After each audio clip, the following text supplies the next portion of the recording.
Why do we fly? Why is it that we spend so much money and so much time and we put these things into the air and we crash them over and over and over? But every time we pick up the pieces, we put it back together and we fly again. Why do we fly? Maybe it's the amazing things that we get to see while we're flying, the perspectives that very few humans will ever get to see. Maybe it is the people that we fly with and the places that we get to fly. But why we fly is perhaps one of the most important questions that we need to answer in FPV.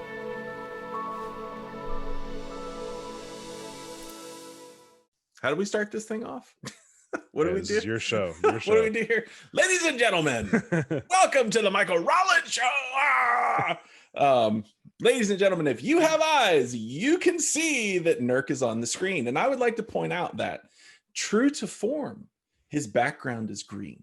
Yeah, I have been moving into a new space because I've got a kid coming in 2 months, and I got kicked out of my existing office. It's now a nursery. There's like little critters painted on the wall, and so I have installed these Philips Hue bulbs, and so I can change the color over and over and over again. Which for those of you that are just listening, the colors are changing, but on brand, I'm leaving it green. Green, guys, so. That's right. Green is my favorite color, which is why you've always been my favorite DRL pilot. You know what's funny is green wasn't my favorite color before DRL. Oh, really? Yeah, did they just tell you? Well, green? I wouldn't say it kind of like, so, you know, there's always like a number of pilots that don't come back the next year.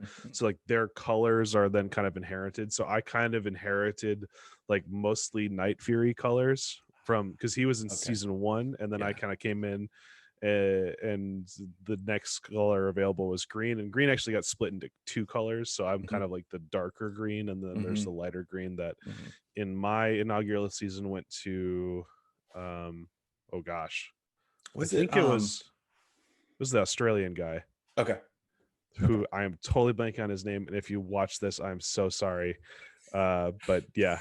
But he also was only there for 1 episode, because then he came in the next. He tried to come into the country the next time and said, "Here, I'm here for work," and they deported him. Which I don't know if I'm supposed to say that, but yeah, whatever. Well, it'll be fine. Whatever. Yeah, no, that's awful. Yeah, God, you don't have a visa, sir. We're sorry. Yeah, exactly. Well, I feel for that guy, because that would be crushing to have that happen.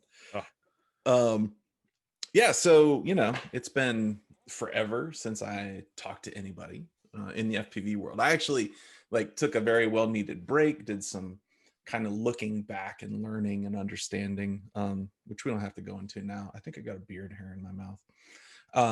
It's usually dog hair for me. Yeah, well, I have a dog, but she's a Shih Tzu, so she doesn't have fur. She has hair, or she doesn't have hair. I don't know. We got 2 German shedders. Yeah, yeah, that's a big dog. That's a lot of hair.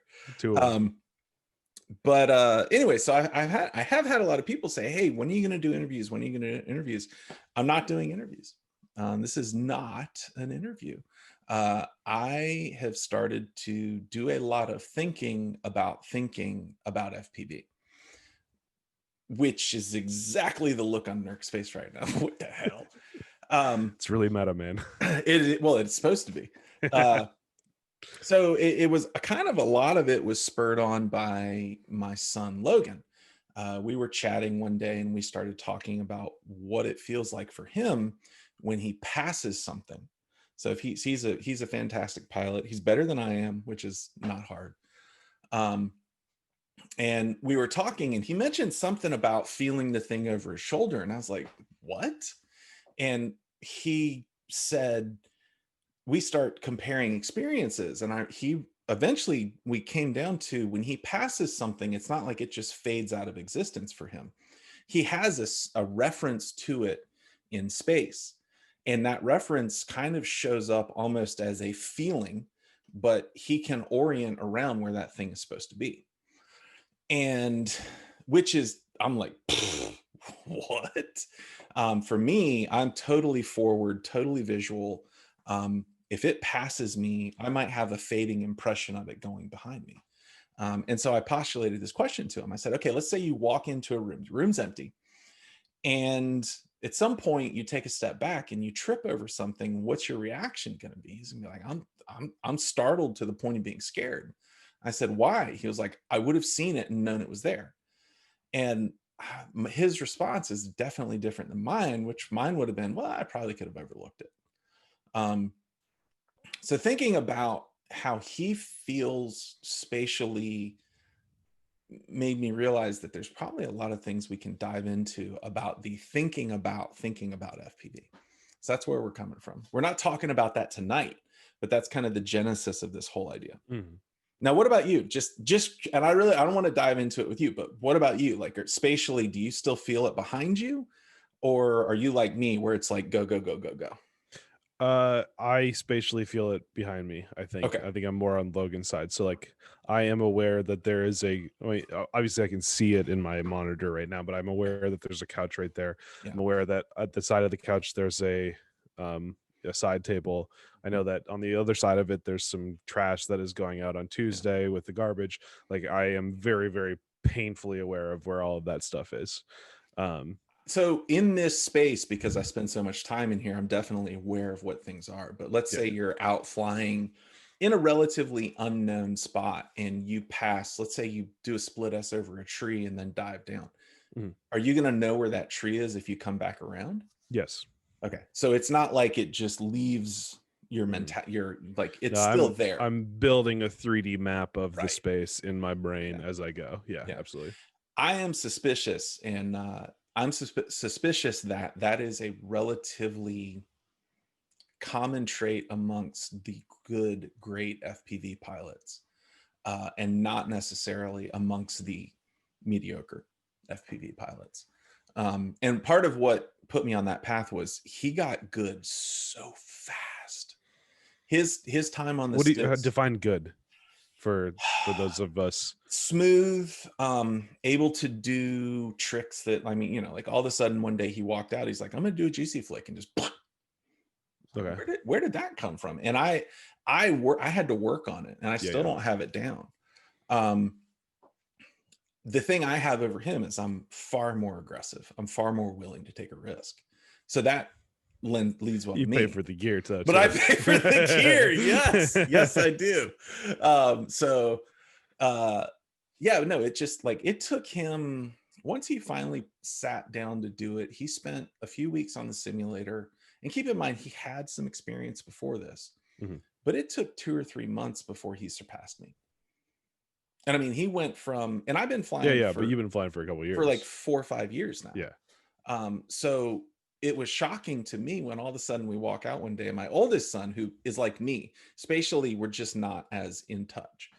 And Logan pops off this move, and Cole looks at me. He's like, he's better than you now. I was like, what? Did you play sports? Mm-mm. Did your older son? Mm-mm. Does your younger son? Mm-mm. Oh shoot! Okay, never mind. Yeah, no. I'm just thinking like mind, body, spatial awareness. Like I think there could be some influence there, but obviously, Vanover's never played a sport in his life, so I'm just kidding. The shade is already out. Oh my god! He just got engaged. I saw that. See that? How old is he? But that being said, I got engaged at 22, so I can't. I've been married 7 years. Dude, I'm not even 30 yet. I was married at 22. Holy crap! This was Me too. This 20 years this year. It's insane. Yeah. I was barely 22. Yeah, I don't know why she chose to marry me, but thank God she did. I mean, successful YouTube channel, dashing good looks. No, man. Spends your time in a shed. Right, I don't know. This is sales for me. I don't know what you're talking about. Hey, he's either a really cool guy or a gnome. It's great. It's not weird. I thought you were going to go with that. Yeah. Yeah. Let's move on. Anyways, all right, let's talk about, let's hit the first thing I really want to like kick this off with. And I think the spatial thing is super interesting. But let's talk about why people FPV. And specifically not necessarily about, oh, well, it's good to hang out, or they want to get good, or they want to be YouTube. I want to kind of frame it in the sense of there is a payout to something that we do. So if we do things over and over and over again, if we enjoy them, there is a payout. And that payout is what keeps us coming back, right? And that payout can take many different forms. But I'm curious what you think the payout is for people that start FPV, and then people like you that are still in it after however many years you've been doing it. So this is something that I thought about, and it's actually something I thought about when I got started with FPV. Like, because it at the point, this is, so say 2016 is when I like my first, no 2015 was like my first year of FPV. I had been a serial hobbyist up until that point. I was constantly jumping from one thing to another, to another, to another. Like, this is what I like to do now. This is what I like to do now. This is what I like to do now. But I stuck with drones for way longer than me or my wife ever expected me to, if that makes sense. And there's this, and I actually have this all on video if you ever want to see it, because I actually sat down and recorded it. I was driving back from a race one day, and I was falling asleep at the wheel, and so I put a camera up and just started talking to it. Like, this is before I ever vlogged, because I figured if I'm, like if somebody is sitting in the car next to me and I'm talking to them, I'll stay awake. So I put a camera up, I just talked to the camera. And one of the things that I uncovered in this conversation was, I don't do drones or FPV or whatever just because it's fun, but I instead do it because I want to be better at it. And in my mind, it was less like playing a video game or playing a board game, just for pure enjoyment, and a lot more like playing a musical instrument. So, when I was young, learned to play the trumpet pretty well, sat first chair. I'm just saying. And you don't play an instrument just for pure entertainment, right? You play it to be better, to be able to do the next song, to play something more advanced than you did, to emulate someone that you admire, and it pushes you to be better and better. And in this car ride, trying to stay awake, I said, I don't do this just for the entertainment value. It's because I want to push myself, and I want to see myself achieve those levels of, I guess in the music world you would call it virtuoso. What does it look like when you can just improv, when you can just riff, when you can sight read, those sorts of achievements that you make as a part of becoming good at something, is not just for entertainment but also for mastery, and searching and achieving mastery is in of itself gratifying. And I think one of the reasons why people choose to fly. So, all right, we can look at you now and we can say, yeah, this guy's legitimately achieved a level of mastery. I mean, you race in what is probably, I think it is the top, at least in America, the top racing league in America. You do film shoots, and didn't you fly a red camera around on something? A few times, yeah. God, how many thousands, tens of thousands of dollars with that thing? More than all of my cars combined. So somebody lets you put a 50, 70, $100,000 camera on top of a flying robot that you piloted. I think that classifies you as master. But back then, what did it look like to you? Back then, it absolutely didn't look like that, because at that point I wasn't there, right? I definitely was aware that I was not in that level. I was very amateur. I mean, this is like 3 months into me ever flying, and this is a year after like 2015 nationals, which I would say is like the inaugural big drone race, the one that Final Glide won in California. Yeah. and um you, but so like at that point I didn't know what mastery could look like. I only knew what mastery was at the time. But what I remember saying to camera was not that this is what I said to the camera was, so I have a background as a software engineer, as a computer programmer, and I know what mastery looks like in computer programming. You look at, these guys that work for the Googles and the Facebooks and the Yahoos, and all sorts of different things, and you see I will never be as good as those people at programming because they have achieved so much already. They have built so much mastery. I looked at the state of FPV at the time and said, where I am right now, if I choose to develop mastery with myself, I might be able to achieve that someday. And so it kind of set me on that journey to practice, to learn, to not have fun with it, to turn my hobby into a business instead of something that I purely just enjoy. Now, I love every second of it, but at the same time, it's sometimes it's a bit of a grind. And so, so to kind of come full circle, you know, at that point in my life, did I know what mastery was, or did I know that that was what I was searching for? No. But did I recognize that I was setting myself on a journey to find that?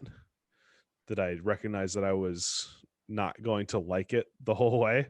Yeah, absolutely. Did you, and looking back on my entry into this, I had been, so well, I'm not super goal driven. Okay. Like, I'm not one of these guys that it looks like I have never sat down and thought, I want to be the best. My typical thinking is I would like to get somewhere and I would like to enjoy the ride. I want the process to be fun. Mhm. And to the point where a lot of times when I achieve a goal, even if it's not a big goal, I get almost disillusioned, where it's like, it's over, right? Like when I finish a book, for instance, I'm sad. Mhm. Some people are like, yes, I finished it. I'm like, no, the story's over. Yeah, No. yeah. So for me, it was different because I wanted to dive into this technology, and find out how it worked, find out what made it. Actually, a friend of mine, I had just started flying. I had built this Nito framed FPV drone, little 4-inch. Their recommended build was Was that the one that's like kind of like a plastic polymer? no, the Oh, okay. Nitos were they it was Nikki Nito was the guy that, or Nikki, God, what's his last name? What am I thinking of? It was Justin Skinner's company. Oh, okay. Justin. Yeah, yeah. So, but I bought one of their frames, and their like recommended build was this 2206 2800 kV motor on a 4-inch. Oh, okay, that's fine. Yeah, but that's what I started with. I Okay. remember when I finally switched over to a 5-inch on like a 2206 at 2300 kV. I was like, man, Yeah. this thing's weak. Um, but yeah, a friend of mine, who's an engineer, we start talking about, I didn't even have any skill in this, but I was already talking about how I wanted to innovate and make it different. Hmm. And it's not that I really wanted to, I just wanted to experience it. So that was kind of my entry into FPV. But and I'm sure if you're like me, did you ever hit a point where you felt like you had mastery?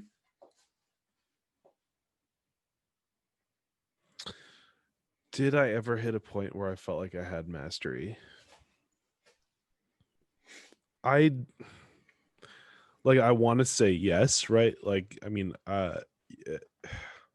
in 2018, I became the world champion of drone racing, which you'd think would align with achieving mastery. But I also look back and say, like, oh, the doubter in my mind goes back and says, well, you had a good day, you had a good run, the rules suited you. Right. There weren't really really good people, or there like there were some people that weren't involved in it that could have been faster. I don't know. And So you have to kind of take time at that point to define what mastery looks like, and what, refining why you're doing something. And, in that time of self-evaluation, I've come away from looking at like my individual skills as someone that can fly, or whatever, because that isn't the long-term effects of being good at operating a drone are, eternally meaningless, if that makes sense. Not to get like way too far in the weeds. Right. Yeah. And so what my idea of mastery switched from, or my idea of mastery switched from like being really good at operating drones, and instead switched to helping people understand that they're part of something bigger than themselves. Mhm. And I know that sounds really crazy, but like, you know, if I look at the world perspective of what brings people together and what makes humans human, it's community. And being a part of FPV is not a purely like technical thing, right? There's a lot of technical aspects of it, but there's also there's a story that goes into being part of it, right?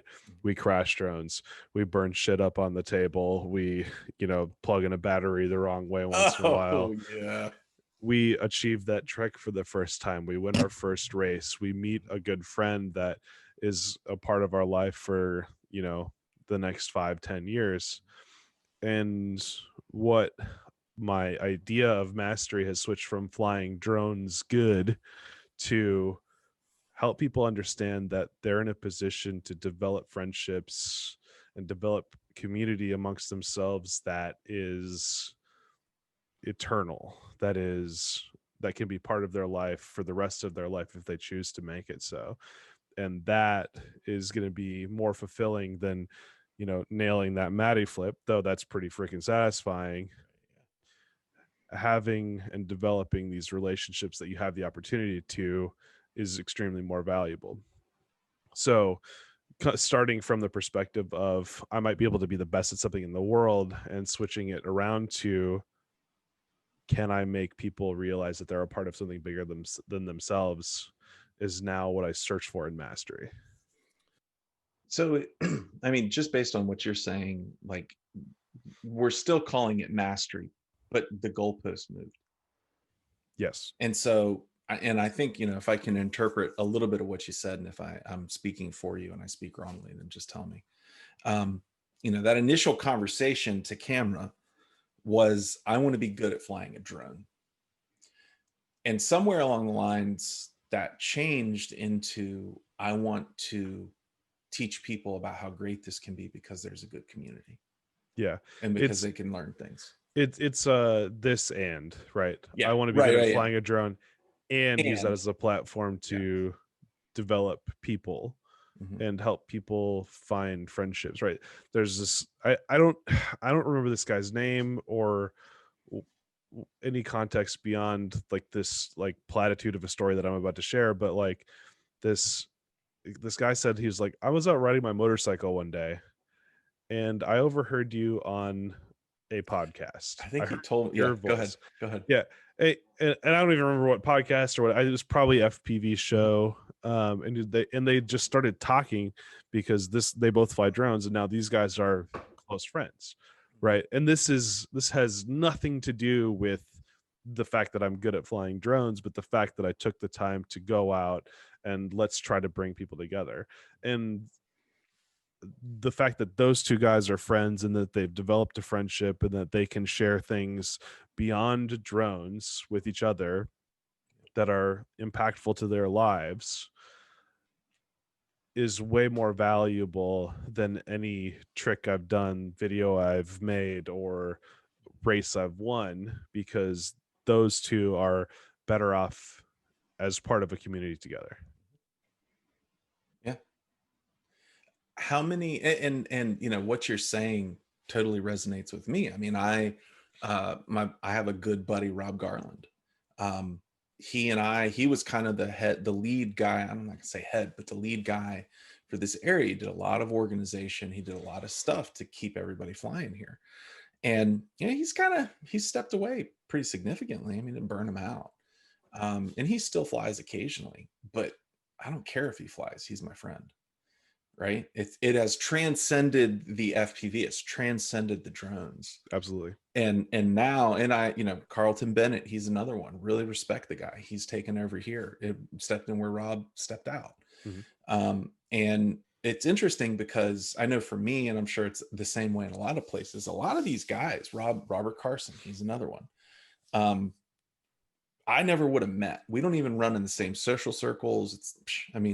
We're stratified differently. Yeah. And I found these incredible relationships with these guys because we just had a common interest, a common bond. So a common interest is something that is extremely powerful. Yeah. You think about, other places in the world where common interest brings people together. You look at churches, you look at political parties, you look at, we've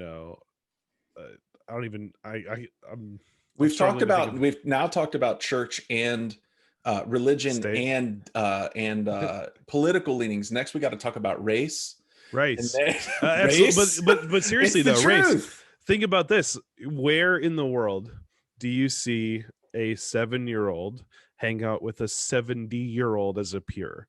Where you see someone who is black hang out with someone who is white, and you literally blind yourselves to the other person and put goggles on and talk to them, and it doesn't matter. I can go to, I've traveled to Tianjin, China, where that's far enough outside of like, Hong Kong or Beijing, where nothing is in English anymore. And I can make solid friends that don't speak the same language as me because we have experienced the same frustration and joy and pain and success that all of us have gone through the journey of FPV, which, FPV is just one small journey that you could go on, but I can hang out with guys that I can't share the same language of because of this. And that makes me connected, not just to, the people that are here, but people that, that I have no business being connected to. Yeah. That is very powerful. And what people fail to realize is that, and I don't mean fail. I mean, sometimes don't, especially in the scrabbles or the squabbles that happen on Facebook, especially. It's like these are real people on the other end that you have in the history of the universe not been able to interact with as peers because of very specific things like language, race, and age, gender, Yeah, that's another one. The fact that people take that for granted makes me very sad. And we need to remember that there has never been a point in history where we have been able to interact with people as peers as easily as right now. And FPV is one small catalyst in that whole scheme of things. Yeah. That's why I fly. That's why I fly. Well, you know what? It's funny. It's funny you say that because so I'll say two things. Number one, there is a universal sound that people make in FPV that everybody understands, and it has nothing to do with language. It's the that sound. Everybody knows that means you just broke it into pieces. And right? The journey that you've gone through to get there. Yes. How much frustration and joy and success and dollars. Yes, absolutely.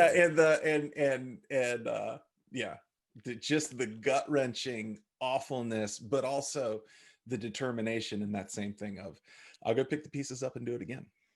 Exactly. But David Skadoosh, I interviewed him. This was actually when the whole pandemic thing was kicking off for them.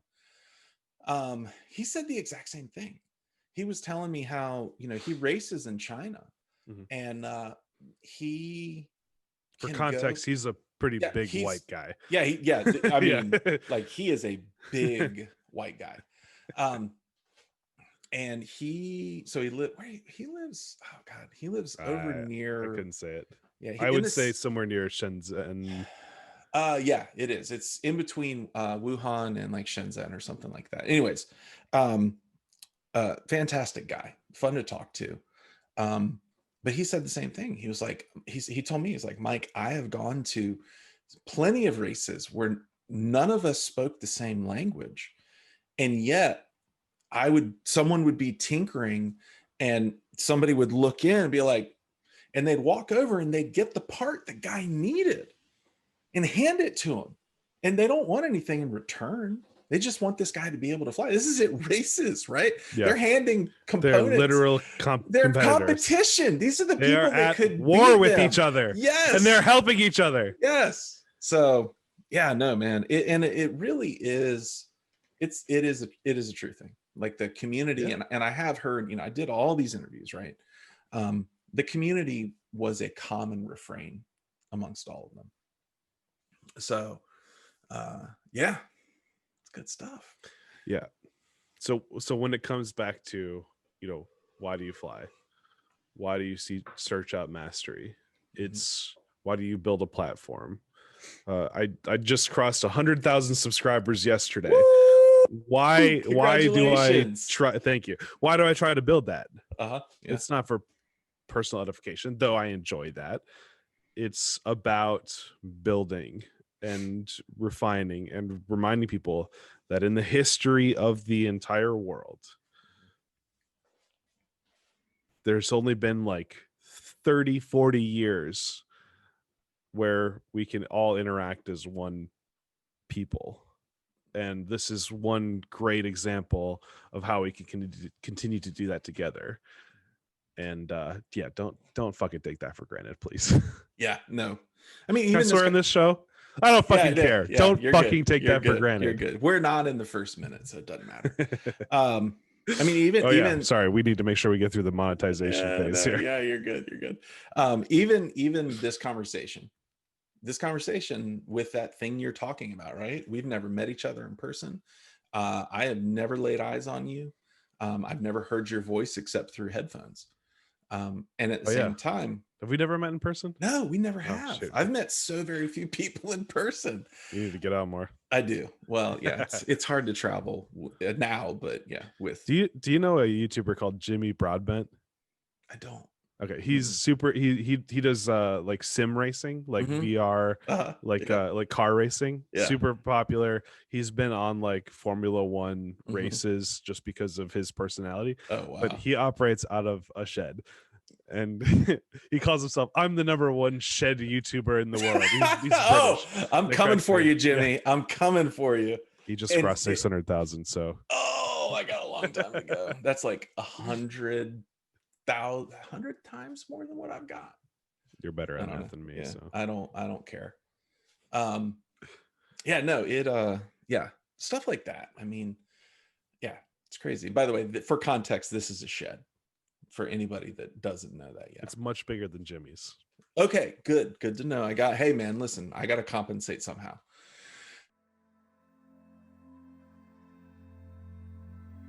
As we ask these questions, it is important for us to keep the universe as our frame of reference. Importantly, are we in the universe? Or, more exciting, is the universe in us? Wait, what the fuck? Did I write that? That's probably the worst thing I've ever written. Okay, moving on. So, hey, listen, thanks for coming along. This has been a blast. This was fun. I'm really glad to be back at this. I had to take some time to sit down and think about how I wanted it to move forward, what I wanted it to be. And this is what I've settled on. I'd like to do more conversations, probably less interviews, but I really am looking forward to doing more of them. So I hope that you'll come along. I hope you'll continue to watch. There's another one with Nerk coming up. I've got a very exciting interview that may be coming up. It's part of FPV history. Looking forward to it. I will say that I will do interviews, but for the most part, I want these to be conversations. And the interviews are fun. They're great, but I'd like something a little bit more creative. Not to say that the interviews aren't creative, they're just a different style of creation. So one thing I will tell you is that I'm going to be releasing all these as a podcast. I'm even going to go back in time and release some of the older episodes as a podcast. So that way everybody can listen to them. I'd only previously done this for my patrons, and I've decided that I want to do it for everybody. Still haven't decided if I'm even going to reactivate my Patreon. I really appreciate the folks that have stuck around. They've actually given me some good feedback during this hiatus. But that's kind of it. I hope you do enjoy it, and like, subscribe, comment. A few of you like to tell me what a terrible person I am. You go ahead and do that too, because it's actually kind of funny. Anyways, I will talk with y'all soon, and look out for more of these.